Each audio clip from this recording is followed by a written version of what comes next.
Assalamualaikum warahmatullahi wabarakatuh. Kenalin nih aku Fatur. Masih sama presentasi kemarin ya, masih tentang lebah juga. Ini presentasi berapa ya? Ketiga nggak salah ya. Ketiga ini yang mau aku angkat di sini yaitu apa ya? Cerita hari kemarin aja sih pas aku magang ke sana. Itu biasanya kalau magang tuh biasanya enggak pagi ya sore, dan harinya pun enggak tentu, menyesuaikan mentornya sih. Di hari kemarin tuh aku belajar ya tentang tiga hal: cara cangkok ratu, cara pecah koloni, satunya tuh cara itu cara melarikan lebah-lebah gitu, mulai dari yang pertama. Jadi cara cangkok ratu, cara ini tuh beda-beda ya. Jadi ada beberapa pakai kotak kain atau pakai yang lain sebagainya gitu, tapi Pak Hamid nih pakai caranya gini. Caranya tak jelasin aja ya.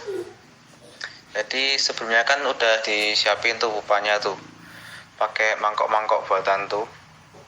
Terus di kotak-kotak yang enggak terdapat ratu dikasih ratu, salah satu sel ratu ditaruh di kotak yang enggak ada ratunya, dan naruhnya pun posisinya harus sama, nggak boleh terbolak-balik, harus gitu terus gitu. Ditaruh di sarangnya, ditempelin gitu, tempelin terus kan bentuknya kan sisir-sisiran tuh di berjajar-jajar gitu. Terus yang kasih sarang tuh agak diberingin dikit, kayak kasih kayak space yang lebih longgar gitu. Aku agak lupa alasannya apa, tapi gitulah. Lalu yang kedua tuh teknik pecah koloni.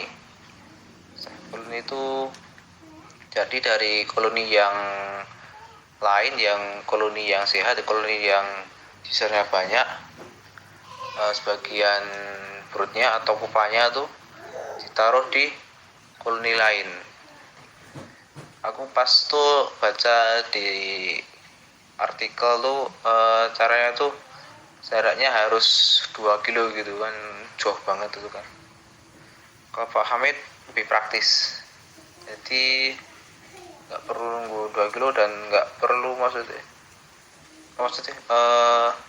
nggak perlu jaraknya 2 kilo, cukup yang deket paling beberapa langkah gitu. Tapi caranya dipilih perut yang pupanya yang udah tua, udah nutup gitu, dan apa ya, rata gitu, jadinya pupanya apa yang bagus, yang sehat itulah. Terus saat balebahnya tapi harus pelan-pelan, harus tenang gitu, jangan sampai tanduk apa gitu yang bikin lebahnya jadi weng ngono kayak.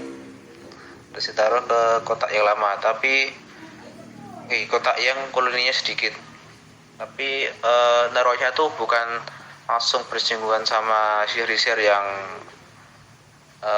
koloni lain, tapi ditaruh di balik feeder tuh tempat makannya gitu.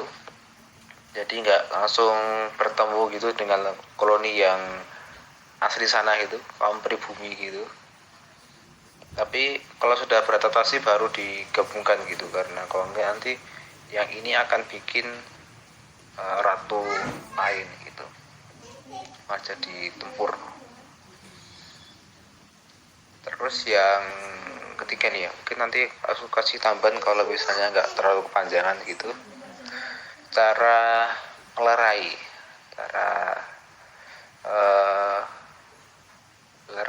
lebah-lebah yang belut gitu. Jadi pas waktu itu kejadian ada satu koloni yang terdapat 2 ratu. Jadi lebah-lebah itu saling serang dua-duanya gitu. Jadi dikumul sampai bentuk kayak kepelan tapi itu isinya ratusan lebah gitu. Sama Pak Hamid itu disemprot pakai air sama kayu putih, jadi campuran air dan kayu putih disemprot. Lalu ratu itu dipindah ke kotak yang lain, salah satu ratunya. Lalu kotak yang satunya, lalu ratu yang satunya tetap berada di situ, tapi kondisi udah dilerai gitu, jadi nggak digeluti. Nanti kalau digeluti nanti mati gitu. Apalagi ya kamu kasih tambahan ya? Oh iya, jadi larutan kayu putih ini nggak cuma bisa buat ngelerai doang, tapi juga bisa buat nangkal kutu. Jadi di lebah melifera tuh beda kayak lebah-lebah yang lokal ya, yang memang tahan dari kutu. Karena lebah melifera itu lebah impor ya, jadi memang rawan serang kutu sih. Apalagi biasanya ini bersarang di dalam pupa jantan, pupa lebah jantan gitu. Jadi emang ya harus ada pengobatan sih. Salah satunya juga pakai itu strip gitu. Jadi bentuk obatnya itu pakai strip gitu, terus ditaruh di sela-selanya. Biasanya habis itu lebah-lebah yang kena kutu tuh pada keluar gitu, pada berguguran di bawah gitu, tergeletak. Lalu oke, aku tambahin ya, mungkin baru 6 menit nih, bisa tambahin dikit. Jadi biasanya kan lebah melifera kan butuh tambahan pakan ya, yaitu gula itu ditaruh di feeder tempat pakannya gitu. Jadi biasanya pas masih makan tuh harus langsung berjamaah gitu, dan karena ini koloninya satu dengan yang lain tuh masih berbeda-beda tingkatannya, berbeda jumlah sisirnya gitu. Jadi ada yang feeder yang sudah habis dan ada feeder yang masih banyak gitu. Jadi feeder yang sudah habis ini diisi dengan feeder yang masih ada di koloni-koloni yang lain itu, koloni-koloni yang sepi penghuni itu, yang emang cuma dikit, cuma banyak dipindah gitu. Mungkin gini aja presentasi pekan ke 3 4 ya. Pokoknya ini kalau presentasi ini yang presentasi ketiga, tapi pekannya keberapa agak lupa juga aku. Oke, mungkin kalau mau selengkapnya mungkin aku bahkan bikinin sebuah modul gitu, supaya pengetahuannya lebih pepak gitu. Kalau ngomong gini kan paling beberapa menit, jadinya paling yang disampaikan paling cuman seperti aja itu, ya cipratan tok. Oke, assalamualaikum warahmatullahi wabarakatuh.